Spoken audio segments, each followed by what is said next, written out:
no matter what you do, baby, I'll be there for you. You can depend on me, yeah.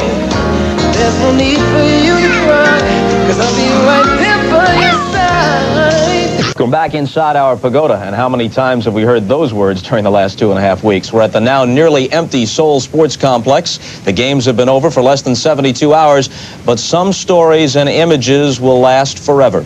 These Olympics had their share of controversies, and no venue had more curious happenings than the Chamshil Students' Gymnasium, where the two boxing rings often took on the characteristics of a three-ring circus. The boxing big top was the scene of heartbreak for some athletes and piqued the resentment of many Koreans toward Americans.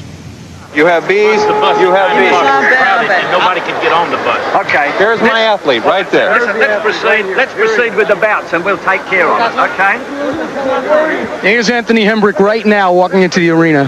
Let's proceed with the rest of the Been waiting. We could have been there. Did you see the schedule? What does the schedule show? It's about number 11. Now listen. We were coming at 10:30 because we had... Let me ask. Korea by walkover. Get the kid dressed, getting ready to roll. We're getting him dressed. Nevertheless, all the other delegations that had boxes on ring A or B, they understood this program correctly. It is something that is hard to deal with. I grabbed him and I hugged him and I said, I'm very sorry and I'll accept responsibility. Hit me, kick me, whatever you want to do. You know, but just something that's happened is unfortunate. Things turned uglier 3 days later when a fiercely partisan crowd saw Korea's Byun Jong-il lose a 4-1 decision to Bulgarian flyweight Alexander Ristov. In the red corner, Alexander Ristov, Bulgaria. Keith Walker is getting punched by the cornerman. This is ugly.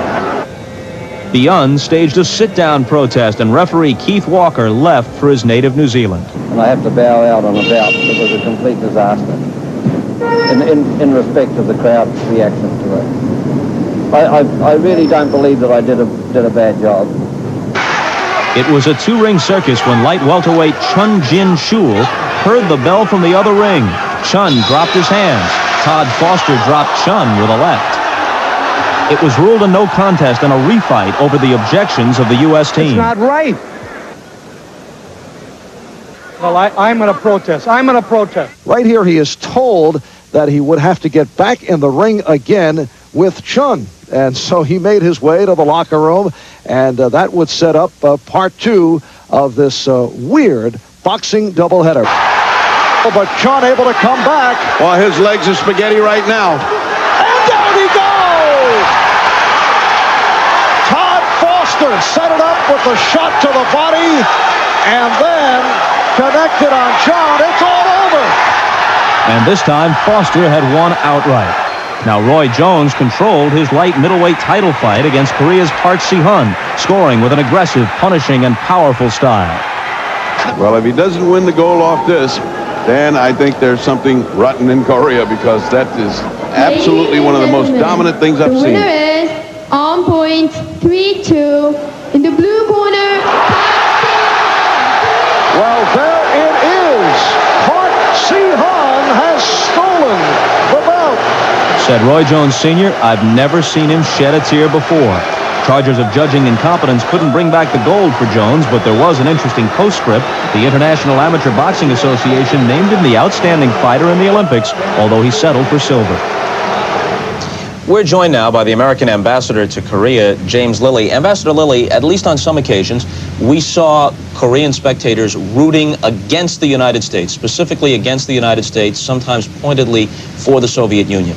And they seem to be, at least from our perspective, overly upset by what we would view as fairly routine reporting of controversies within the ring. They took it to be some sort of national dishonor. How strong is the tide of anti-Americanism here now? I don't think it's that strong. It seems to me that the Koreans are very upfront people. If they think something, they let you know. It's very refreshing for us who deal often with very devious cultures. With the Koreans, it's right up front. They feel it, out it comes. And I think that's one of their most charming characteristics. It affects you in negative ways because it bursts out in a highly tense sport like boxing, where you have violence, where you have judgmental decisions, and we have a very strong feeling that the stakes are enormously high. So the concept of losing face before the world, the concept of having a superb effort go into these Olympics and having it stained, very volatile mix. I'm sure you can envision someone watching this at home in the States and saying, hold on here, even considering all those things, 50,000 Americans died here in the early 1950s. An American military presence remains. We've helped this country economically. We don't ever expect to hear a cry of Yankee go home from the Koreans. We've heard Yankee go home all over the world, from Greece to Spain to England to Germany. Every country has it. In fact, the polls tell us that 80% of the Koreans support the security arrangement. Perhaps people do lose their tempers from time to time. That's natural where you have a big mix of the two societies. But it seems to me that there's a very strong commitment here to the basic relationship with the United States.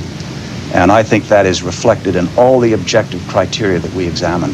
Are we a victim to a certain extent of the success of our own policy? We help them, they develop economically, and then inevitably there's the resentment that is felt by the emerging junior partner toward the senior partner. This whole modernization has been at a breathtaking pace, and it's crystallized in the Olympics. The tensions built up in rapid urbanization are enormous. And there can be explosions, as there are all over Korea. But I will say that the demonstrations that you've seen, the firebombs, have been very much distorted by the foreign press. Those are very minor incidents in a very large city, and it has not been a good chapter in our coverage of Korea. This is basically a clean and stable society. Have they accomplished what they set out to do with these games, not just from an athletic standpoint, but in the sense of moving themselves into a very prominent position on the international stage in a way that will last beyond these Olympic Games? I think there's absolutely no question of that. These were incredibly successful games. The sportsmanship, the good crowds overwhelmed the bad crowds. 70,000 people in that sports stadium. Impeccable, cordial, friendly, hospitable. In basketball, volleyball, boxing even that I saw. Excellent sportsmanship, swimming, diving. The few minor instances where there was this outbreak were just that, very, very minor, and we can't dwell on the negative.